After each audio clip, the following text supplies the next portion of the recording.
Okay, Happy New Year. This is Matt or CoachS111. I'm doing a quick video that's kind of like a best ball recap and a few playoff pointers. I got my cowboy hat on free that was free from DraftKings at the Football World Finals.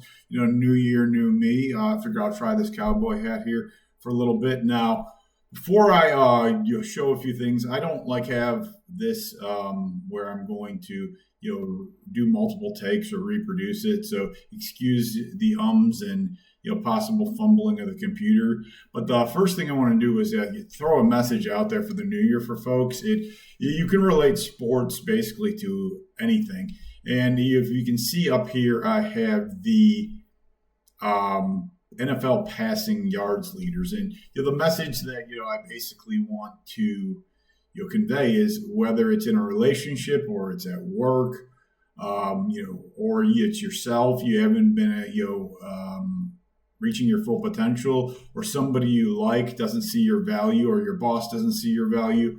Take a look at the NFL passing leaders. We all know Joe Burrow is the truth. He's really good, but 4 of the next 5 were all doubted or disregarded. Baker was passed on by the Browns, the Panthers, and even the Rams disregarded him.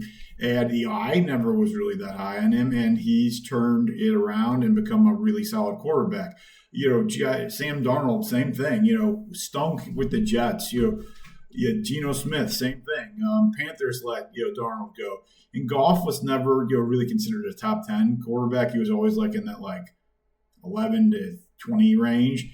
And, I think that people didn't think he could get to a Super Bowl, and now it looks like he possibly can. So the point of the message is for the new year that when you fail or when people don't see your value, work hard, prove them wrong. Just like, 4 of the 5 NFL passing leaders have done.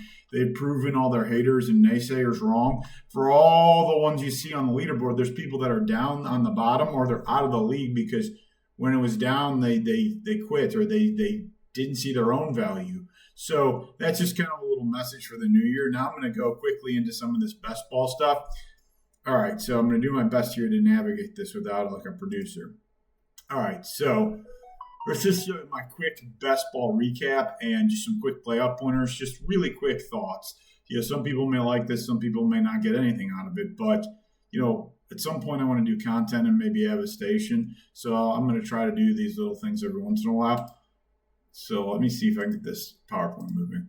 All right, so quickly, here's my season strategy. I always said in anything you do, have a strategy. So for my season strategy, here were some of the things. First thing was a third. Well, what do I mean by that? I want to draft a third of my lineups before training camp. Before anyone has a lot of their research. I'm going to take a lot more chances. And then I want to do a third of my lineups in training camp, prior to the season. At least we're talking beginning of summer. Then I want to do a third of the lineups, after a few preseason games, in the week or two before the season. And my strategies may change. People may be getting hurt. But I also, are going to have more knowledge. So now I'm going to have a little bit of a different breakdown, meaning let's say I drafted, a backup running back a lot and he got hurt in training camp. Well, I would have gotten value the first third of the lineups I did because let's just say Saquon Barkley would have gotten hurt. He didn't. But if I wanted to draft Will Shipley or the other backup Gainwell, well, in the first third, I would have gotten them very, very, very late. But now after Barkley, would have gotten hurt, everyone's going to pick him higher. So you're going to kind of have a different snapshot in time, and your strategies can slightly change, but also they can also stay the same. You just maybe have more information and knowledge. So I always find that's my strategy, and it really works out well. I've had a winning year every year in best ball since I've been allowed to play it. Okay, then I'm always big with rookie and backup running backs. So either rookies or backup running backs that can catch passes. And there's a couple of reasons why. The running backs is a position that gets hurt the most. And in DraftKings scoring, pass catching is always key because a lot of points per reception. So that's always a strategy of mine. Third, I actually some misses on this were Lloyd, Brooks, Trey Benson, and Zamir White wasn't necessarily a backup, but he was fighting for a job, and I was high on him. It was kind of a big miss. Mild hits. Ray Davis had 2 big spike games, like 20-point games, and Allen for the Jets had some serviceable games in the beginning. But some really big hits that carried me through best ball with this strategy is I think I have like 50, 60% exposure to Tracy and Bucky Irving. Chase Brown and Spears and Dobbins kind of follow into the split backs or backups, but they have pass catching. Spears didn't do it till the end, and Dobbins did it at the start. But all these guys had weeks that really, really helped you win points through the season. Like Tracy never really spiked and helped me win big money, but getting him in like the last few rounds and him having that consistent 12, 13 points and a 20-point game here or there was really, really, really big hits. Okay. Other thing, here's another strategy that I don't think anyone does, and it really could have helped me in the finals, but I think it's a good strategy I'm going to do this pretty much from now on. The backup QB, baby. Well, what do you mean? What do I mean by that? Any team, so I set this rule. Any team that I had 3 or more skill players and the QB, the last pick of the draft, take their backup. And why? Well, it's because Joe Burrow, the Joe Burrow burn of 23. So I had a lot of Bengal stacks, and when I'd have Higgins, the tight end, Chase, and maybe even Mixon, because this was the year before last, with Burrow. When Burrow got hurt, a lot of those stacks went kaputs. And we saw that the backup, Jacob Browning, was serviceable. He actually had some good games. So what is the likelihood you hit on the very last pick of your draft? Not that likely. So I came up with this idea that, well, okay, if I would have had Browning and I would have saved all that draft capital from all the picks I had that didn't have any correlations, or you're guaranteed a QB basically because they would both have to get hurt. So this year didn't necessarily, super save me, but there were some examples like Fields and Wilson. That was kind of like you don't know who's going to win it. Or McCarthy, Darnold, that's even better. I thought McCarthy might start, but when I got McCarthy, I would try to get Darnold. So I wasn't a genius. I didn't see this big year from Darnold coming. It was just part of the strategy. Other thing is Hurts. So Hurts did not play last week. So I had some teams that made it to the finals and various things that at least they got some of Kenny Pickett's points. Or when Hurts went out the week before that and Pickett came in and did a little bit. So I think that this is a good strategy going forward that I will be doing on a regular basis. I will actually show you a Burrow lineup that we know Burrow did not get injured this year, but I was in a $10,000 one, and I took Jacob Browning the last pick, and it was actually being streamed with the draft with a few other folks. They're like, oh, he's taking a backup quarterback. And this exact example didn't pan out, but let's say Joe Burrow would have gotten hurt. Well, I would have needed those potential points. So I think this is a good strategy for you folks going into next year, really, is if you have a lot of capital at one team, just take another quarterback, obviously, somewhere in the draft, but then the last pick, take their backup. I could see this, really paying off for people. It could be the difference between getting in the playoffs and not. Example, your other quarterback's on a bye week, and then your starter gets hurt. Well, that one week where you have Jacob Browning or Pickett or something and gets that 20-some points could be the difference between making the next round and not. So that was a strategy that I just incorporated this year, and I think it worked out really well. Okay, next thing is my QB strategy was runners or droppers. Well, what do I mean by that? I targeted all running quarterbacks. The only real miss was Richardson. So Lamar, Allen, Hurts, super big on Daniels. I have him like 40%. And Kyler, so-so year. The droppers, Burrow and Herbie.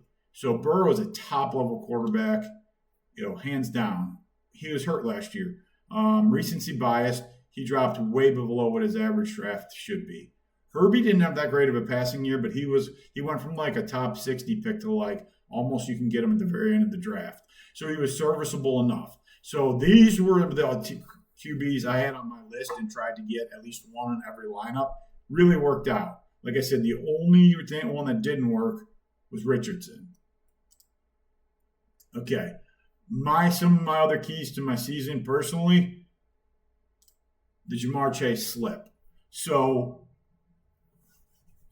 when Chase was, started to hold out, or there was, hold in, whatever you want to call it, people started drafting him further and further and further. Now, was I guaranteed to be the number one scoring receiver? No, but I thought if he stayed healthy, obviously he's in the top 3.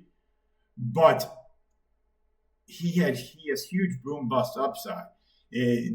I started to get him as low as the 12th pick in the draft. So I was getting him a lot in 7, 8, 9, like a week or two before the season, that last third of my drafting period. There's no way people should. Let's be real. Jamar Chase was never going to sit out the entire season. Okay, at most he would have missed a game or two in the beginning. And then in best ball, it's all about the individual weeks and spikes. You have probably the best spike player in the NFL at the receiver the last 3 or 4 years. So people letting Jamar Chase slip was my biggest, because I snatched him up in my last third more than I did the other 2 thirds. Again, this is why you divide it up into thirds or thirds or thirds. If I go and I draft all my lineups in the, let's say I think I'm an expert, I'm going to draft them all before training camp, do all the research. Well, the Jamar Chase slip hadn't happened. That didn't really happen until people were panicked the last couple weeks before the season. So the last third of my lineups, I was able to get Chase at a much different ADP than he should have been. And that really, really would, I had him in 3 of my 4 $10,000 lineups that made all 3 of those 3 made it to the next round. And so that was really, really, really a big key for my personal season. Boom bust players. In best ball, you don't want steady eddies. You want guys that have big boom up potential. So, some are common sense, like a Chase Barkley type, even though, Barkley always has big potential, even though he doesn't stay healthy. Or guys like Spears. It didn't work out to the last end of the year, but if he's in a split scenario, he can get 4 targets or 4 touches and take 180 yards. Marvin Mims, he won me a lot of money with that big game against the Bengals. But did I think he was going to have a great year? No. But I know he's a gadget player. He's a player with a lot of speed, won't get a lot of targets. He started to get more. So he could do, from the late rounds, he could do that, 2 touchdown game, or the 80-yard 1 catch. So things like that. In Brian Thomas, I didn't think he would have as big of a role on the Jags. I thought he probably would be a boom bust guy. Jamison Williams, same thing. If you look at his box scores, he's getting 20s or he's getting 7. Okay, Mooney, McMillan. So I always put together a list of boom bust, and I would guys that are steady eddies, and I cross out the steady eddies unless they're in a stack. So I think that's just something you should do. Now, and those were kind of conceptual. These here are going to be actual names, my 3 biggest, if I had to rank it, hits and misses for the year. Anthony Richardson's number 1 miss. I had him in 30% of my, drafts. I drafted Dalton Kincaid way too high. I thought the targets were going to go to. I know I didn't talk about him, but these are just. I had Kincaid as my number 1 or 2 tight end going into this year. I thought he'd have a monster year. I was wrong, and I always took CMC if he was the first available player, even though he's banged up, he's getting older. Common sense would have been, to take a receiver, Jefferson, Chase, even Lamb. I know Lamb didn't work out, but there was a lot of people that were taking the receivers over CMC, but I was taking him in the first, second, or third pick every time he was there. So that burned a lot of my teams. If I could go back, I wouldn't do that. My hits, again, I'm going to hit back on Jamar Chase, big hit. Jaden Daniels, I'm not always right, but I would have taken him with the number 1 pick. I honestly would have taken Drake May over Caleb Williams as well. Now, I did not see Bo Nix coming. I was not that high on Bo Nix. I don't have him in a lot of, best ball at all. I would have taken Williams ahead of him, but I was a big Jaden Daniels guy. in real life and in best ball. So I had him in, I think, 45% of lineups. And Tracy, um, Devin Singletary kind of has been disregarded and never been able to hold the job. He couldn't hold it in Buffalo. He could not hold it in where it was before that, I think Houston.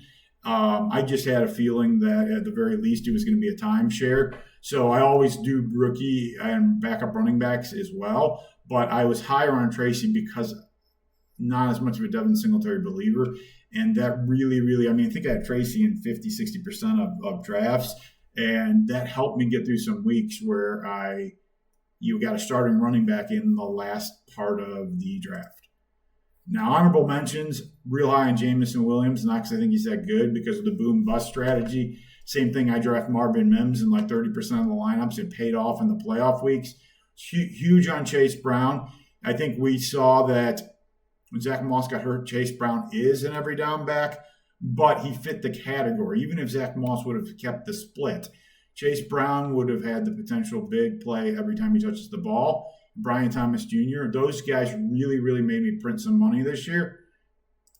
Okay, so this is going to be kind of a ramble. This week we're going to end here with some just quick playoff pointers. Not that organized. Didn't put a ton of proofreading into it, but this is what I'm doing with my drafts. I'm kind of still sticking to the third strategy. Drafted 20, 30 lineups as soon as it was available. Then another 20, 30 lineups like before we really knew who the playoff teams were. And now I'm kind of drafting the remainder. Like I have some teams that, a week or two ago had Falcon stacks. They probably won't make the playoffs now. So those may be dead. But like if you Bengals by some chance make it, you could draft a Bengals stack. And for the $20, you have a 10% chance they're going to make the playoffs. If you wait till they make it, if they do, no, I don't think they will, but they're going to be top picks. So is it worth, is part of your strategy, is it worth throwing away $20 to go get a Bengal stack or two? Well, that's up to you to decide. But with that, what I want to, show you is first thing, the ideal build for me is 3 teams, 2 and 1. So depending on who your number 1 seeds are, it will be how many mix-ins you need to have in. If you have like a lot of guys that have the bye, you're obviously going to have to go get some players that aren't going to advance to make sure you win that first week.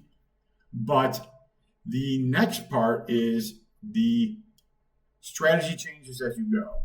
So what do I mean by that? Well, if you have a plan and you want to get 2 teams and 1 team, and somebody goes on a run and takes the players you want. So now all of a sudden you have Lamar Jackson and you swings around and somebody took Flowers and Henry and you don't Andrews. You're not going to draft Bateman, and with your 2nd, 3rd, or 4th pick. And maybe that build was setting up for like a Detroit-Baltimore Super Bowl. So you got, but there's nobody left. So what you want to do when your plan is broken, you want to deviate to one of 3 things. If you follow this, you will make money in the long run. And having a plan is always key. Whether you're right or wrong, you can't control that. But if you have a plan, you're going to end up being more right because you have a strategy behind potential outcomes. If you just don't have a strategy, you're the guppies that's getting eaten by the shark. So if your plan breaks, so I'm like, okay, this is my, I asked the draft going, okay, these are the teams I want. I want, these players in my queue. Oh, shoot, he's gone. That's not going to work. I immediately look at the teams around me and look at my team, and I do one of 3 things.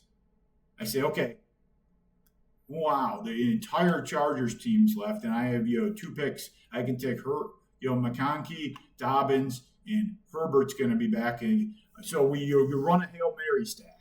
So you even take Will Dissly. You take everybody, and then you go get some single players on the other conference. So like a Steelers stack, you can get them all late. So you get every Steelers player you can, and then singles from the other conference. So if the Hail Mary happens and the Steelers make the Super Bowl and you cover like the best 3 or 4 teams on the other side with 1 or 2 players, you're going to be printing money. Now it's not likely to happen, and I would only recommend doing that if it plays out. Like sometimes in these current drafts, I can do that with a Washington because you can get Daniels really, really late. Sometimes when McLaurin slips, and then there's no one else they're drafting. So if Daniels if my plan is ruined, and at the same time in that draft, Daniels and McLaurin have slipped, I can get the entire Washington team. Zacharias, Robinson, Ertz, even throw in some the other McCaffrey, whatever. And if Washington were to go to the Super Bowl, I can pair that up with all single players or doubles from the other side. You would have a good chance of winning the big money. Now, I only usually do the Hail Mary if it sets up like that where I can scoop an entire team. So if that doesn't look like it can work, then it becomes a just cash, baby. What do you mean? Don't pay attention to any correlations with winning or matchups. Take the Nico Collins, take McLaurin, take Daniels, even though may don't think they're going to win. Take all the big boom options. Don't worry about having enough guys for the Super Bowl, or it's just at that point just try to win the first round and don't worry about anything else because your plan's broken.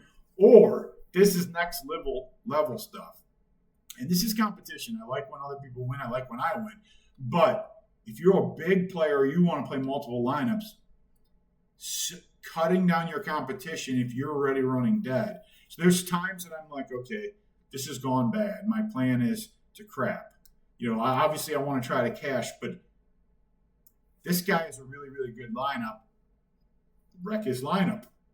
So maybe they got Lamar, Derrick Henry, and Flowers, and you can see that they paired him with someone from Detroit, and Laporte is sitting there.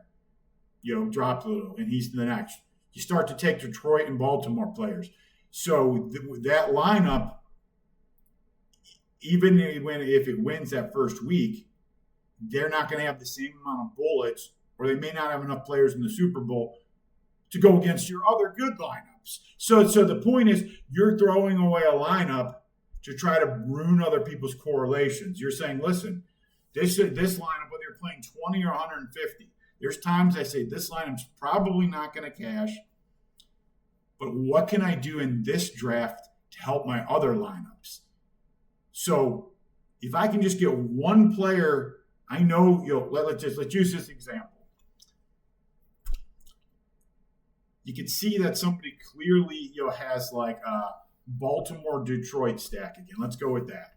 So, and there's Tim Patrick sitting there, or Sutton from the Broncos. Well, Sutton from the Broncos isn't probably going to go to the Super Bowl. But he's more likely going to outscore Tim Patrick in the very first round of the playoffs. Because 1, Tim Patrick's not playing. But 2, even if they make it to the second round, Sutton's going to get more balls. He's the number 1. Well, take Tim. So there's times where I throw that lineup away. Take Tim Patrick. Now, this team, let's say, does really, really good. And so does another team of mine that does really, really good.